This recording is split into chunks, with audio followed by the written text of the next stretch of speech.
Hello guys, it's Rashid James back with another video. I know you guys are gonna really hate me for this one, but Jussie Smollett is a liar.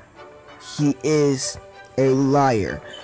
You know, I am so freaking confused with this guy. He should be arrested and put in jail for at least a year or two. He really should. For confusing the police went through files, went through long hours of searching for the details of his so you call attack. It wasn't really an attack.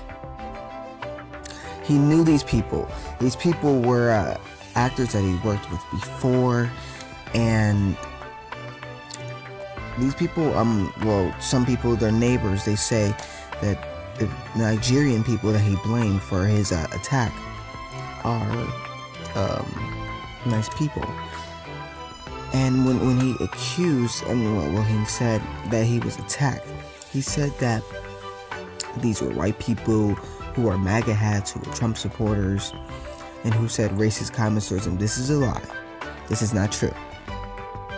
It doesn't make any sense. So you think somebody, two people in Chicago, a very blue state, extremely blue state. So you think there's like two people in Chicago who say, you know what, let's go yell at this actor and say I'm a Trump supporter and I hate black people. It's confusing. It's dead at night. It's dark outside. You think two people are gonna come up to this guy out of thousands of people who walk the streets at night, thousands, maybe even millions. You think they're gonna point this guy out and say, you know what, let's go curse at him, let's go beat him up, let's go tie him to a rope? And then it also confuses me how as soon as his attack was done, the two Nigerian people left the country.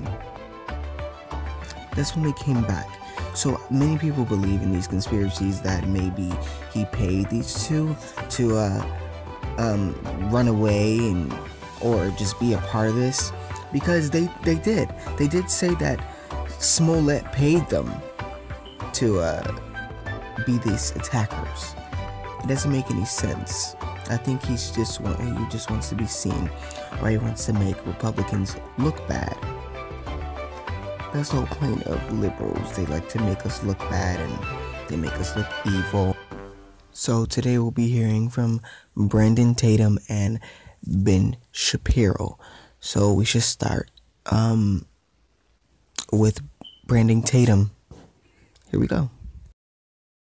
Jussie Smollett decided that he was going to accuse MAGA supporters of stomping him in the alleyway in negative 20-degree weather, wearing MAGA hats saying MAGA country in Chicago.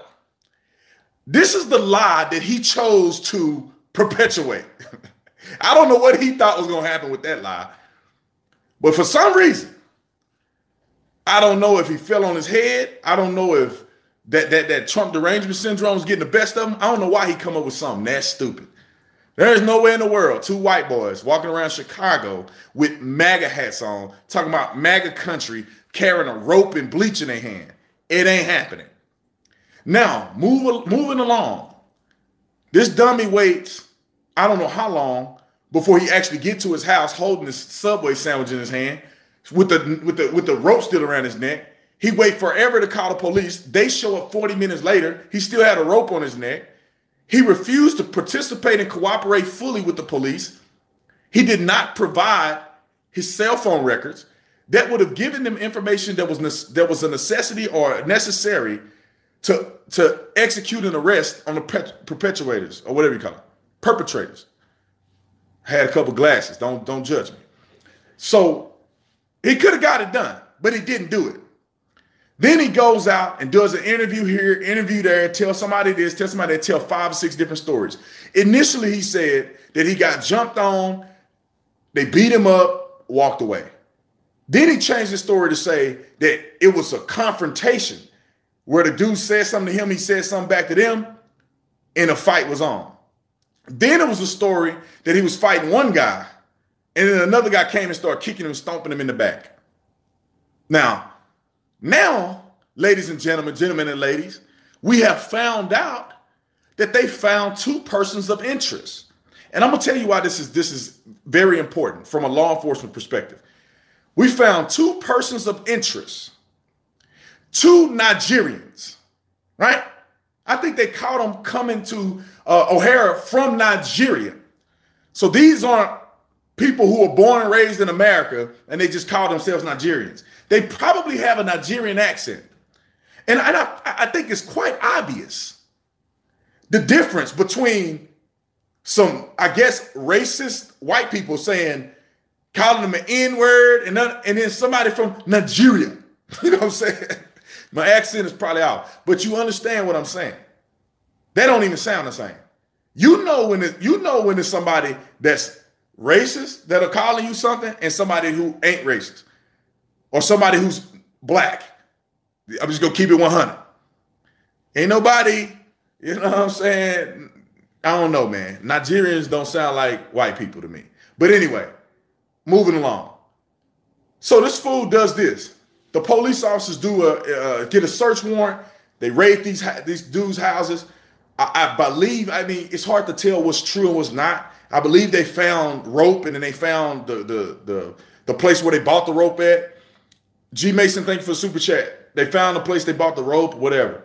But let me tell you why this is significant via my law enforcement experience. First and foremost, the police never believed him, right? The police knew he was lying from the beginning.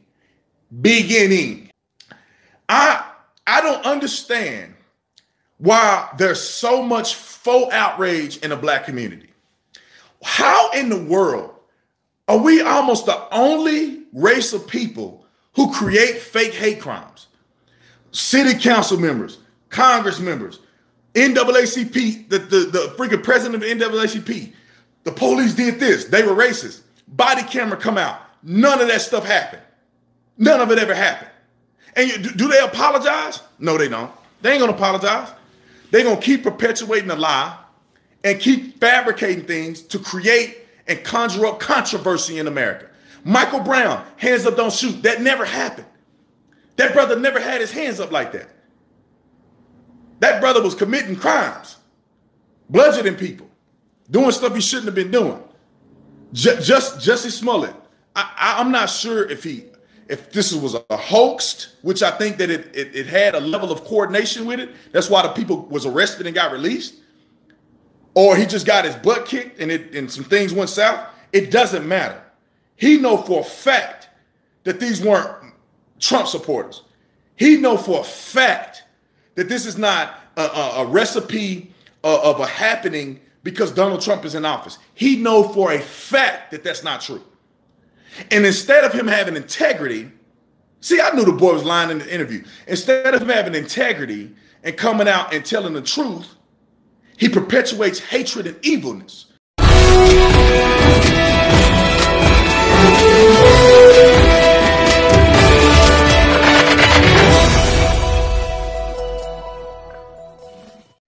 Well, you know, this kind of episode is nothing when it comes to not having Ben Shapiro on here and hearing what he has to say about Jussie Smollett and his accusations against these two Nigerian men. As you heard from the other man that we just listened to a few minutes ago, he explained a little bit about what's going on and how he accused these men and how the men were released and how the conspiracies are that he conspired with them and worked with them. So here it is with Ben Shapiro. Even though the claims didn't make any sense. Again, two guys in the dead of night in Chicago in 10 degree below weather who watch Empire but also are MAGA fans. And were screaming at Jussie Smollett that night, "This is MAGA country," in the middle of Chicago, which apparently went 193% against Donald Trump in the last election cycle. ABC Chicago reported yesterday in a shocking blow, mainstream media hardest hit, that Jussie Smollett was probably not telling the truth about this. Here's ABC 7 Chicago report last night. Police are now questioning the two people seen in this surveillance photo. One, an actor on Empire. Chicago police say there is no evidence the persons of interest were involved in that physical attack described by Smollett. Multiple sources are telling Eyewitness News that Smollett and the two men are being questioned by police for staging the attack, allegedly because his character was being written out of the show. Now, it is true that Fox came back and they said, oh, we weren't writing Jussie out. Jussie was never going to be written out of the show. So we have a bunch of conflicting stories. But here is what we do know at this point. ABC 7 Chicago said that Smollett failed to appear for an interview with detectives earlier on Thursday. They say that they were investigating whether these two men staged an attack. The way that they tracked down these two guys is by going through Jussie Smollett's phone. Apparently, the report is that he had turned over an Excel spreadsheet with a phone log that had deleted certain calls. So they compared his actual phone log, which I guess they'd subpoenaed, with the calls that he said he had made, and then they only looked at the ones that he deleted. And that's how they tracked down these two guys. He had said in that Good Morning America interview, by the way, that those two people in the picture walking down the street, those were definitely the two guys who attacked him. So you can't have it both ways. Either he is telling the truth and those are the two guys who attacked him and it turns out they're his friends, or he's not telling the truth and those were not the two guys who attacked him, it was another two guys who attacked him. A source briefed on the Smollett investigation confirmed to ABC News that Chicago police are questioning the two persons of interest, one of whom has actually appeared on Empire. The law enforcement official also told ABC News that the homes of the persons of interest were raided on Wednesday night. Police removed shoes, electronic devices, and any other items they believe could help determine if the two people played any role in the assault. Neighbors described a swarm of officers and K-9 units. Jamie Figueroa, a neighbor, said, I was walking in the alley. One police car stopped in the alley and they told me to go inside the house. But then, by then, 5 minutes later, there were like 20 police right here by the door. Neighbors said they believe the men who are Nigerian are brothers who grew up in the apartment and have lived there for years. Neighbors described them as friendly and possibly bodybuilders and said they have long wanted to be actors. Chicago police said they cannot confirm any of those reports. No charges have yet been filed. Earlier, police said the two persons of interest are not suspects and have not been charged. Investigators are only talking with them at this time. The two were picked up Wednesday night at O'Hare International Airport. And a lawyer who said she was representing the two persons of interest declined to comment on the case as she left Area Central Police Headquarters. Chicago police said they were tracking these two people and they were aware of who they were for quite a while. So this has led to accusations that Chicago PD, out of fear of being called racist, was slow playing the revelation that this may have been a setup and a hoax. So here is the theme that we should take from this. Wait for the evidence. It's amazing. This thing happened within a week of Covington High School. The entire media leapt to the conclusion that a bunch of white kids had harassed a Native American man on the steps of the Lincoln Memorial during the March for Life. Right? They jumped to that conclusion. Why? Because it fit a narrative. And then Jussie Smollett told a story that was ludicrously unbelievable on its face. And the media leapt to the conclusion that naturally it was racist white men on the streets of Chicago that had caused the problem.